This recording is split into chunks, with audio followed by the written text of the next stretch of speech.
So let's talk a little bit about the comic book Spawn, the animated series and the movie.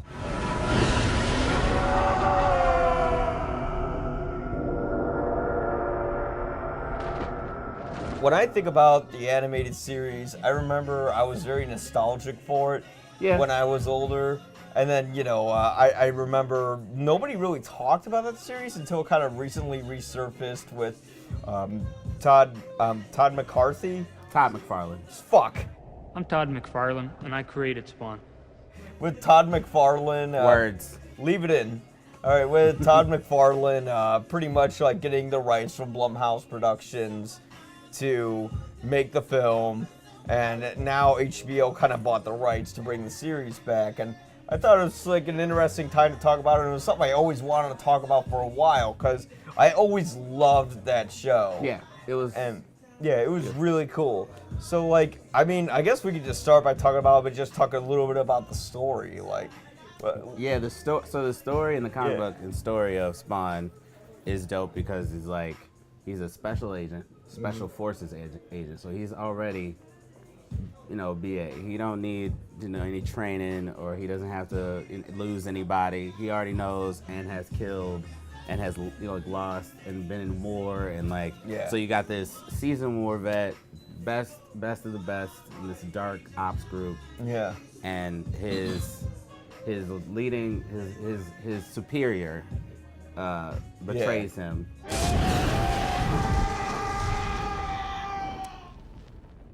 Yeah. On an operation, sets him up. Chapel. Yeah. Yeah. And he ends up in hell, right? In front of Malboja. And Malboja wants him to lead his hell army into the Holy War. Mm-hmm. And then he becomes Spawn, and he's thrown back on Earth and has a vague memory of his past life, but but his love for his wife, and and then because of that, right, and so he remembers that, and he's trying to piece this thing together, but he's been dead for 5 years. So when he comes back, his best friend married Wanda, they got a kid, and all these other moving parts, and then he has a handler, which is interesting when he comes back. You're talking about Calistro. We're talking about Violator. Oh, we're talking about Violator. I'm talking about his actual handler, and then the guy. Yeah, Violator's sort of his, I wouldn't say guardian angel, but more of his demon. Yeah. That follows him, that's hired by Malboja, who's basically they actually gave Satan a name. Right. Because Todd McFarlane thinks he's cool. Right. And from there, basically Violator shows Spawn. Basically from the first episode, what happened was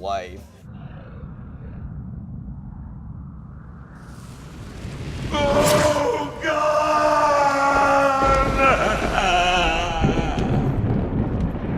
How everything's changed. Yep. And the show is more about, it's not a superhero story, which is what I like about it. It's not even It's really about a guy who's just a complete fucking piece of shit in real life, and then has to learn to become a good man. Because I was talking about this earlier with a friend of mine. I was not a friend, my brother, and we're both. And he said, what kind of show, what would you just think this is? It's is he an anti-hero? I'm like, I mean, in the show, not at all. No, in the show, no. He's just a selfish asshole, essentially. Yeah. That little boy earlier today, he's still with that psychopath. You could have done something, but you didn't. Why? He didn't ask for help. He's mute. His problem, not mine. Fuck you, asshole. Todd McFarlane wrote the comic book from, I feel the perspective of, this is a world you've never known, you've never seen, and this is just how it operates. This world isn't about trust. It's about dominance. And this is just, this guy is a long line of other guys that failed after him, but now this is the one true form, and he can lead this holy war, and hell can win, and hell can take over because... And he has his own, again, human agenda, because we humans apparently our emotions can trump all other things. Yeah. And he wants Wanda back, he wants his life back, he wants to be back on Earth, he doesn't want any part of their war. You came back for her, Spawn. You came back for Wanda. She's got a life now. She's got a child you couldn't give her, and a husband who's still wearing his face. What do you got, child baby? The thing that I liked about the show was really its structure. Yes. You know, that I think worked so well with it. Because when we talk about the structure, you know, unlike the movie, which we'll get into. Funny, he's our man. If you can't kill him, no one can. Yay, funny. S to the P to the A to the war. S to the P to the A to the R. It's not rushed. You know, we get to know who these characters are. It takes us time. It's established. They don't just establish the characters. They establish, like, this is where he'll be. He'll be in these alleys and these back streets talking to every poor person, the most downtrodden, the most not looked after. Yeah. But I guess in that way he does become a hero because he does look after, like, these people no one cares about. Like, all these homeless people and all these poor people that are dying in the streets and back alleys. He's kind of got their back. Listen, if you can't keep your mouth shut, we'll shut it for you. What kind of shit is going? Ow! Why is it that people with authority abuse their power? Yeah, he kind of eventually learns how to care about them, how to take care of them, when initially he kind of just lets horrible things happen to them. Yeah. You're not a nice man. The Guardian's gonna get you.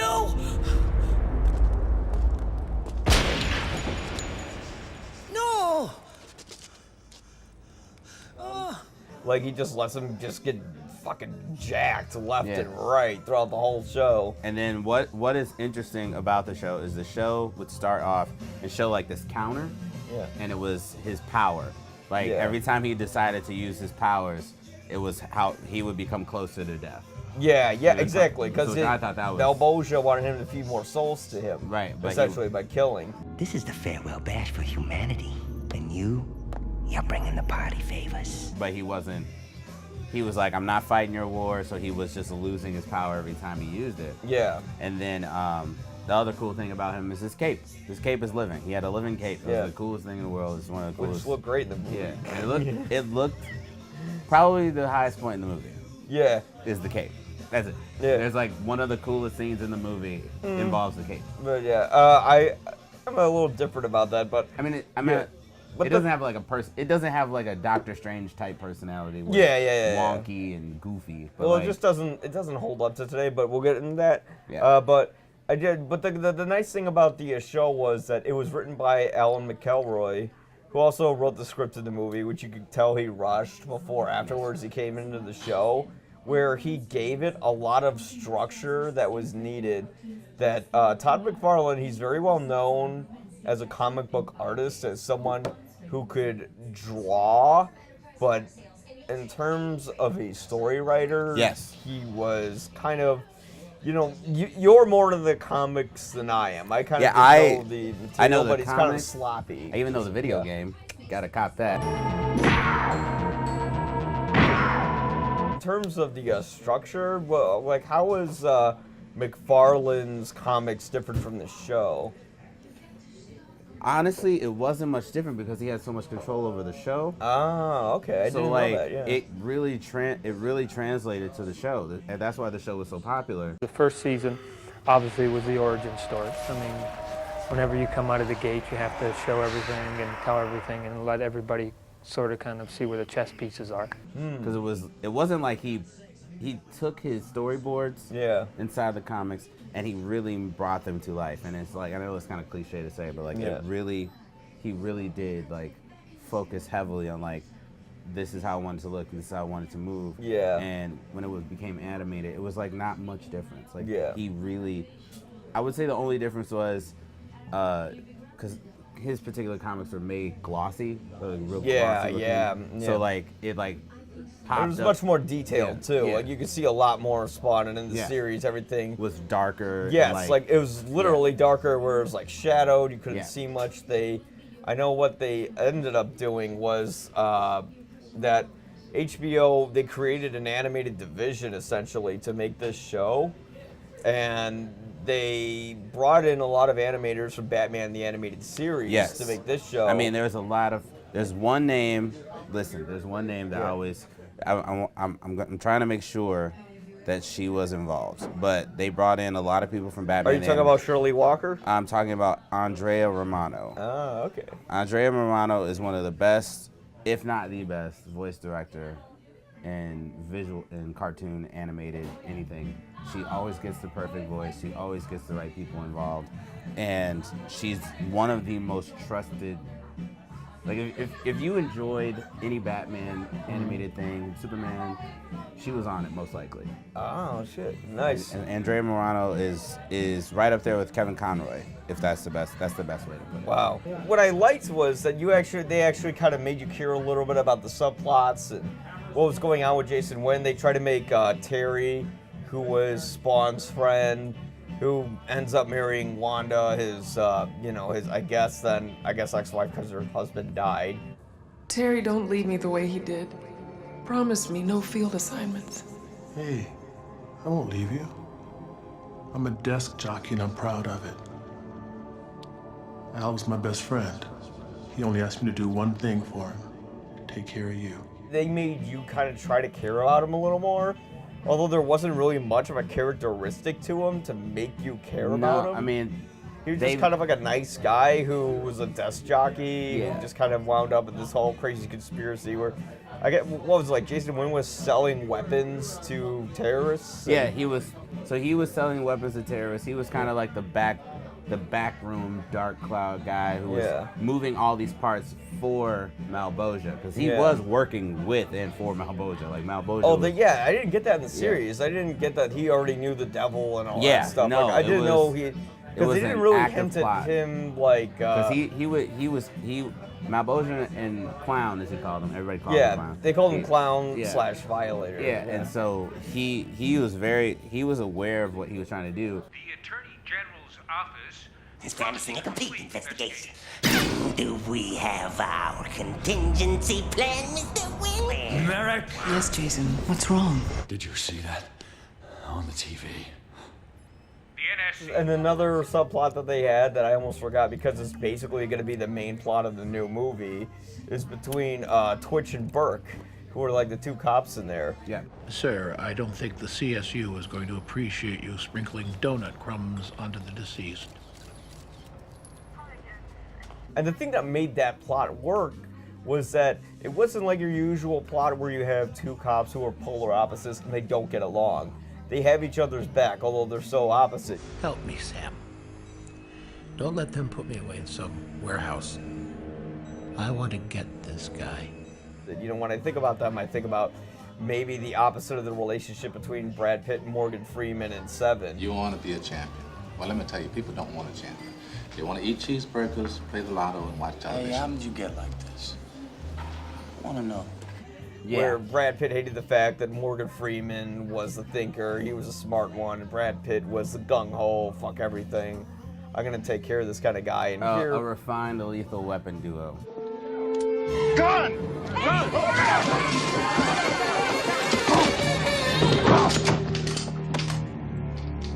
Raj, meet your new partner. I'm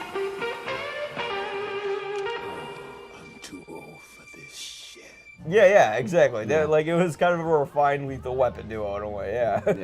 And they made the show work because they were sort of uncovering who Spawn was, what was going on with him, and it all kind of flowed real nicely. And that was mostly thanks to Adam McElroy sort of adding some much needed structure the pace to the show. Yes, pace was perfect. Yeah. And right when the show ended, when you were like, oh, this is what it was all being built up for, and they had to pull the plug. And right when you were getting ready to get the payoff of like, what's it mean for Spawn? What's this mean for humanity? What's this mean for Wanda? What's this mean for Wynn and you, Terry, and everybody? And you just, and right at that moment is when the pace, because you could see it in the writing that the pace was going to change. So, but the pace was perfect for that show, I thought. Yeah, because the pacing, I thought like the first season was pretty well paced. I thought the second season dragged a little bit too much. Like there's literally just an entire episode where it's just about people getting like murdered in the alleys. There's like an old lady who's being sexually filler exploited. Episodes are a real thing in animation. Yeah, it was definitely a filler episode where you could tell it was Todd McFarlane just getting really high on being able to have mature content in the show. And because he was like, because it was on HBO, you could tell he's like, we're gonna have sex scenes and we're gonna be violent and we're gonna do constantly. And it was like every woman in that show had to have like enormous breasts. I think and they had to get naked for no reason. That was the thing, like the curiosity of wanting to see naked animation and the payoff, they're not the same. It's like, not. oh great, that woman is naked in its cartoon. Yeah. You know? But I think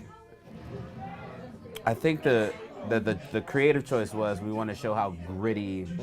We want to show the world that Spawn navigates, right? They don't want to come off as like, he's just violent and aggressive and da-da-da. But like, no, he's around this and he's around gratuitous sex, he's around hookers and drug dealers and you know. We're trying to bring it down to the urban level and make it more urban legend instead of like fantasy and sci-fi. The issue with that type of show, because I think as a standalone, visiting it and observing it as like that and not trying to say, well, figure out, is he a hero? Is he an anti-hero? Is he the villain? Enjoying the storytelling became, I guess, difficult at the time because like who was writing a character like that? Who the fuck are you? Your worst fucking nightmare. Let's go a little bit into the plot, or not the plot, but the characters, like the casting, like Keith David. I can't really think of anybody else playing Spawn but Keith David. I mean, he's one of the most well-known voice actors, one of the most hired voice actors in the in the industry. Like, you hear him basically in like any video game that you play, like any video Mass game. Effect, you know. He played Goliath and Gargoyles. Yeah. He's done a lot of Halo. He's actually had his face on camera. He's a great actor overall.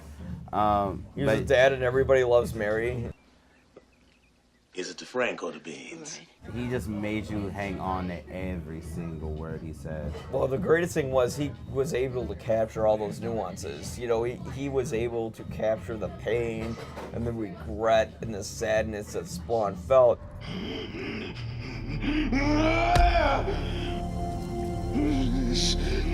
me. What's happened? Who am I? But he was also able to capture, well, primarily, like, the rage that his character felt. It never felt like it was played up or anything like that. No. He just really nailed it. I just imagining Jamie Foxx in a new movie, I'm like, how are you going to be? How are you? Yeah, you know? I mean, like, I don't. He's probably gonna try him in Tom Hardy. Oh God, like Venom it? Yeah. Like, try. Hey, I'm from the Bronx. And then, I found something really bad. I think in a show about one character, he stole every scene when he spoke. He stole every scene when he spoke. Yeah. And then you were right. Like when he would go visit Wanda, and the way his voice would tremble. Yeah. And like, Wanda, I'm your husband. Wanda. It's me, Wanda. Listen to my voice. I'm your husband. And I really liked Violator. I really liked Clown a lot. He was fantastic. Michael Nicolai, I think that's how you spell it. I don't know. Yeah. That's how you spell it. I'm not cheating. He played, he was great as Violator, because unlike John Leguizamo in the movie, who was basically just acted kind of literally like a clown. Like a literal clown. Funny, he's our man. If you can't kill him, no one can. Yay, funny. S to the P to the A to the war. S to the P to the A to the R. But here, Nikolai, I probably got his name wrong. He was able to capture vocal pitches that are like today eerily similar to Heath Ledger's Joker, where he would go real high and then low. You think you're too good to be a hellspawn?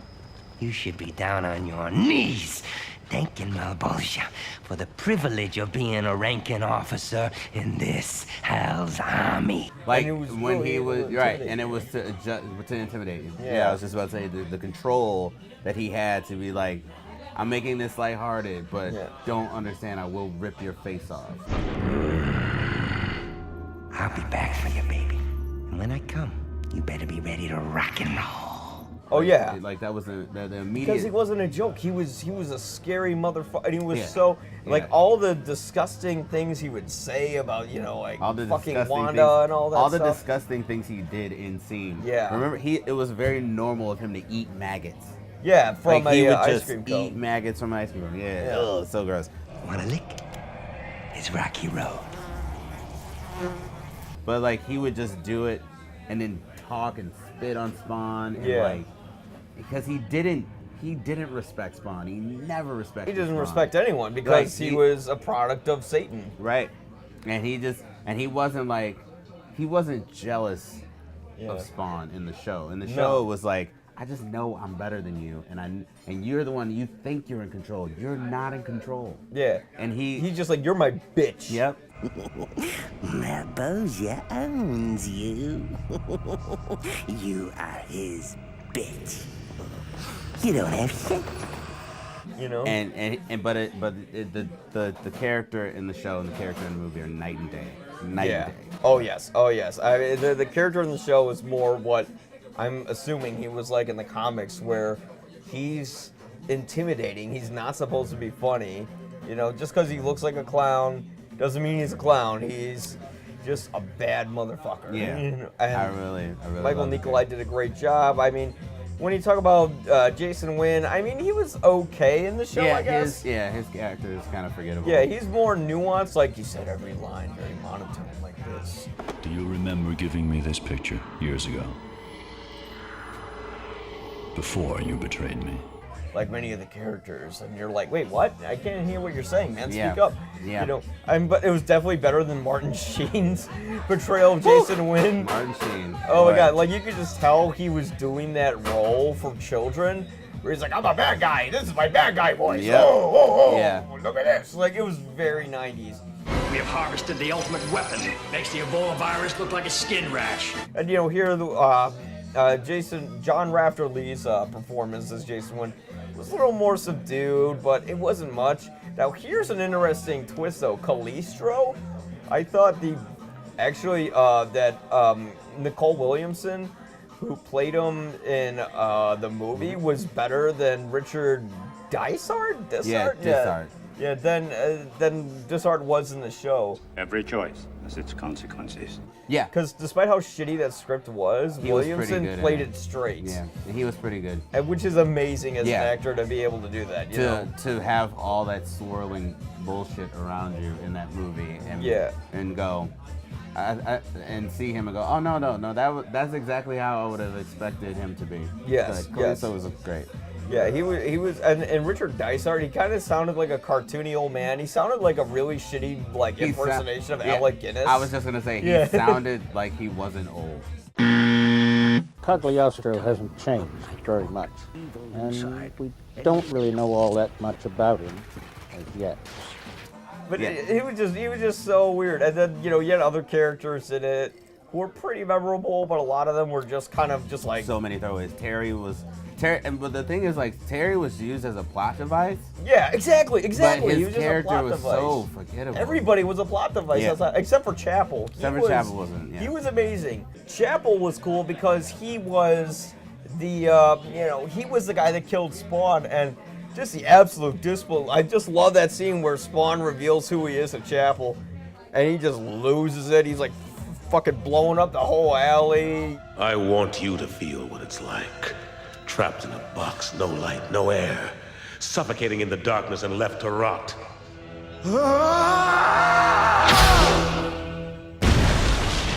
He goes batshit crazy.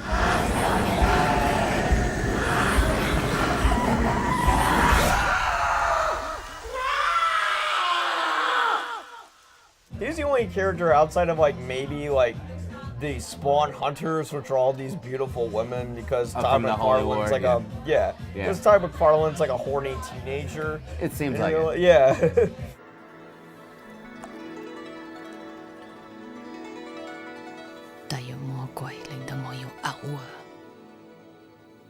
Like, they were interesting because they ended up falling in love with Spawn and stuff like that. Yeah. But they softened up. I mean, in the end, they softened him up too, because then he was just like, yeah, I shouldn't have did that. Yeah, you got me. but then it was too late. And Spawn's like, I love Wanda. Oh shit, you're hot. Man, you're the hottest angel I've ever seen. Yeah. Yeah. Who knew angels would be this hot? Yeah. Yeah. And but you end up with a story on that end where he has to just deal with his consequences. I never had the chance to tell her goodbye. That's all I ask. There is a cost. I don't give a damn! I've already lost everything.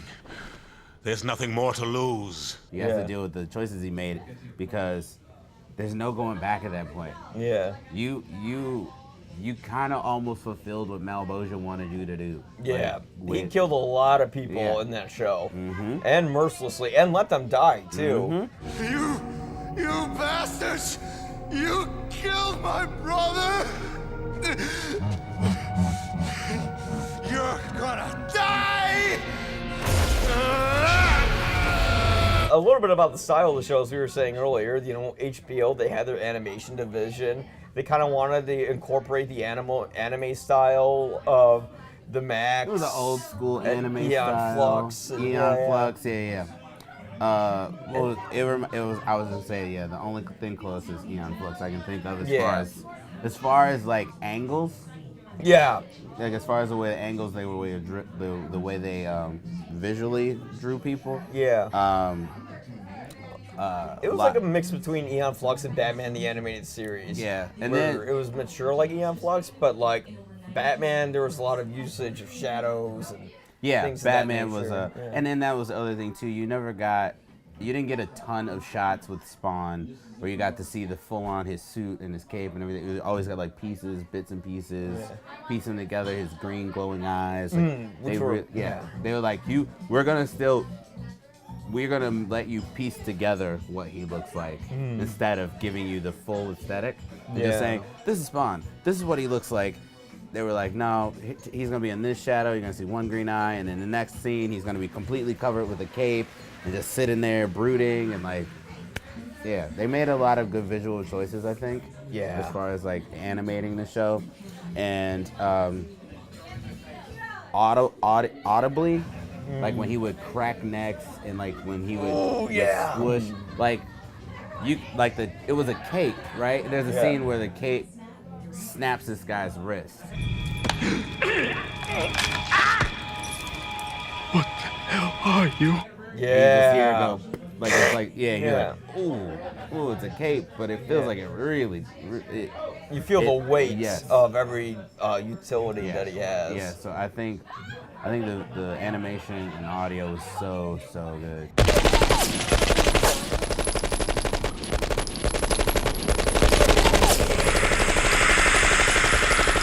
And then like the way the cape would move, because it was living, so it would like still have its own like essence, and they really were able to like captivate that. It was like pre-Batman Begins cape, you know. Yes. It was flowing. It's a character of its own. You know, it sort of captures Spawn's sort of his insecurity, his sadness, but also his anger. When he would get angry, you would see it tighten up. When he would sad, it would flow beautifully in the wind. And it felt like this living thing. And the greatest thing was that Spawn was kind of this, and I think McFarlane's going for this in the new movie. He was this mysterious sort of figure you didn't see much of, you know? So there's a transition. In the comic, it had a conscience, and he would have conversations with that cape. Oh, they were like Doc Ock's arms? Yeah, it was like a living thing. It was a living thing, so it could communicate with him. Yeah. And then, but then, like, as the time went on, like, you got less and less of that. Yeah. I can see why they would cut that out of the show, though, because you already have enough people talking to Spawn. If he's also talking to the cape, you know, or the Shroud. Like, it would have been a little too much, I escaped the Shroud. You can do the same and be free. It fights against me. I can't control it. One person who came in from Batman the Animated Series that I thought was fantastic was Shirley Walker, who would work with Danny Elfman on the theme of the show, and she would do the music. But unlike Batman, where the music was much bigger and more orchestral.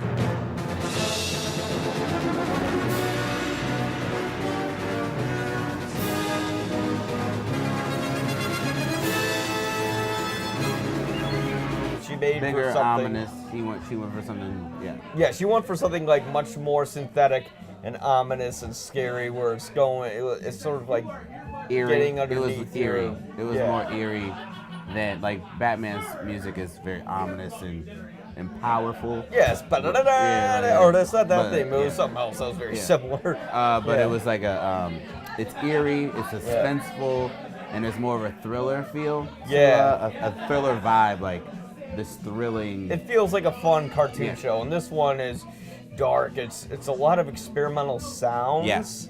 You know, that really sort of separated it from that show.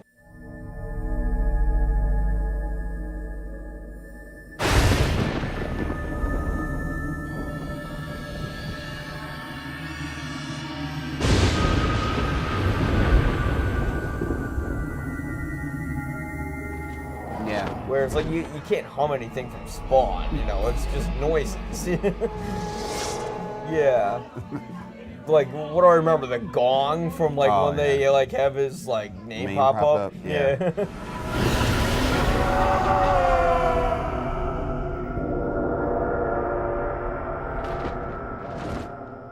It was, but I know they like went through a lot of animators. They came in and out, and I guess like from an article I read, because I don't draw comics, I don't know, but I guess there was some visual inconsistency with the show. I didn't really notice, except for like the daytime scenes where everything looked real murky and ugly. Yeah, sometimes you couldn't tell the difference between the two. Yeah. And then a lot of the time, it was the alley scenes. I guess I could see it in the alley. Like lights, like the light would still hit alleys, but they still made it seem like light doesn't touch this alley. Like it's like like well, we physically gotta see the characters, but yeah. Or else we don't know what's going on. Yeah. There was like a lot of funny like flashing effects throughout the whole show constantly, which is very 90s. Like, ooh, it's spooky, it's scary, flash the green light.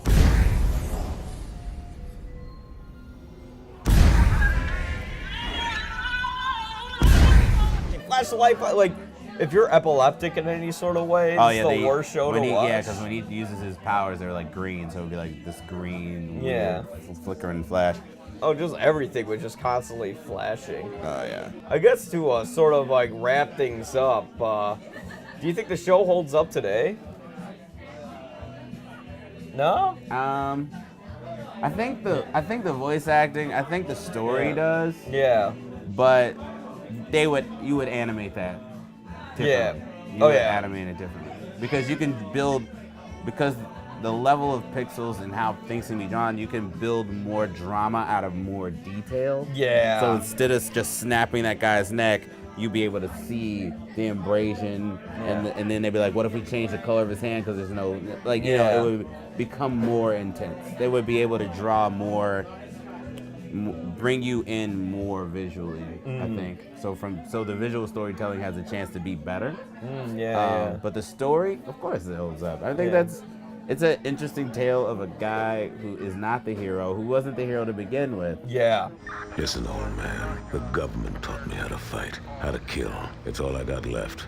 If you don't have the stomach for it, get the hell out of here. I love the show, but I was never rooting for Spawn. Who made you God, little man? Not that gun, not that uniform, nothing.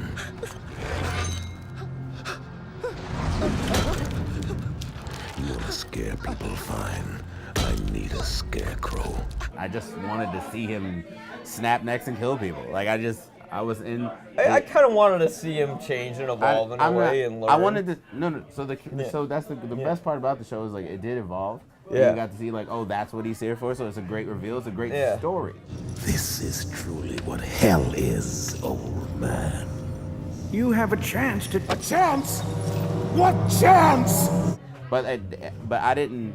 There wasn't a character in the show. It was like not necessarily trying to relate to, but I didn't root for, but I didn't boo for. It was like I get it. Yeah. Like, you know, it was like the thing, like I get why you want to be like you're here and you want to be back with the love of your life. You want to live. You want to be back to being human. You don't want life's over. I would trade anything. Do my life over again in the world's worst shithole than to be here now like this. Yeah, but that life is gone and it's been gone and people have moved on. Yeah. What do you do in that situation? And that's an incredible question to ask. Yeah. for the show with a guy who has the ability to call on the cohorts of hell. Yeah. It's I think that for me is why I think the story I think holds true. But you couldn't just re-release that right now as is. No, it probably the visuals will definitely be outdated, especially a lot of the flashing effects and stuff like that. But I think like the story certainly holds up, like you said, and there's still nothing like no other animated series like it today. We haven't got a lot of mature series. Yeah, so I was gonna say that as far as the story, like I said, it's the only show I can think of where he's not a true hero. He's not a true anti-hero. Yeah. Because like, do you want Spawn to win? Because if Spawn wins, we lose. Yeah. Were we really actually rooting for Spawn prior to this? Yeah. He cared about his family, but that guy was an asshat. Yeah. He cared about his family, but not all the millions of families that, or not millions, but like hundreds of people. Hundreds of thousands who of had people he killed. families that he like burned to death in Vietnam, you know? Yeah. So like, I was like, you deserve to die. Yeah. I mean, maybe not cheated into death, maybe But that not was what was tricked so into cool death. about him. Yeah. It's like he was an asshole, and then when he gains his humanity back, in a way, it's, it has a message about how we need to be selfless ourselves and care about others and not think about our own agenda. Yeah. What are you prepared to do? I pledge everything I own, everything I have left, my heart included. Yeah, okay, so the type of story that they tell, and I'm not a real religious person, so I saw it as a standalone story. Yeah. I could see it for hell versus, like, because people want to attach things to, holy wars and heavens and gods and gods and monsters. Which I never really cared that much about that story in there. Right. The story was, well, how's this war? I just want to see how the war is going to end. I just want to see, like, how's this going to go down? How Al was going to evolve as a character and how he learns to redeem himself. And luckily, towards the end, when he starts to find his humanity again. Will she be at peace now? I need to know. She will. Something you'll never know, Hellspawn. Yeah, when he starts to find his humanity, when he starts to use his powers very sparingly, he doesn't. When he still resorts to violence to answer all his problems, like in a very aggressive, not just like I'm gonna punch the bad guy and he's gonna go to jail. It was like, I'm gonna kill this guy, I'm gonna snap his neck, I'm gonna pull his eyes out his head.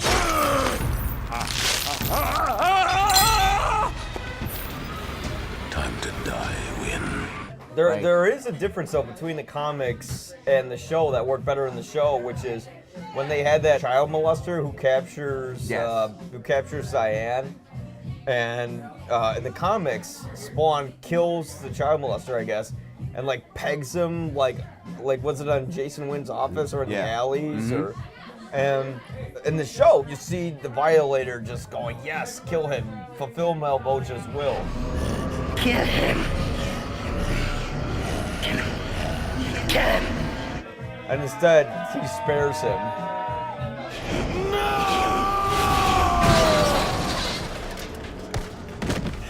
They agree. So that was something that worked. You learned a little bit about his humanity that way. Yeah. Woo! Humanity. Humanity. I want my humanity back. The amount of horrible things that Spawn has done, is there really redemption for him? Yeah. And that's the question that I kept asking myself. As he did the great things, as bad things happened, as good things happened, was he fulfilling his destiny? Spoiler alert. Was he fulfilling his destiny by what he did to Wanda? Okay, so let's talk about... That's the big question. Is that him fulfilling his destiny the entire time? All through all the killing, through all the... doing that. Was that it? Okay, so I think we should get a little bit into that, into the infamous scene the show is probably most well known for amongst fans, which if this show came out today, it would not hold up with that scene. Okay, so the scene I think works. Here's how the scene works. Yeah, let's talk a little bit about what happens in the scene. So the scene is Wanda falls asleep, right? Yeah. She's asleep. Spawn shows up. and he learns how to change his appearance. Change his appearance with a cloak. So he changes it into Terry, which is her husband at the time. Husband at the time is Terry.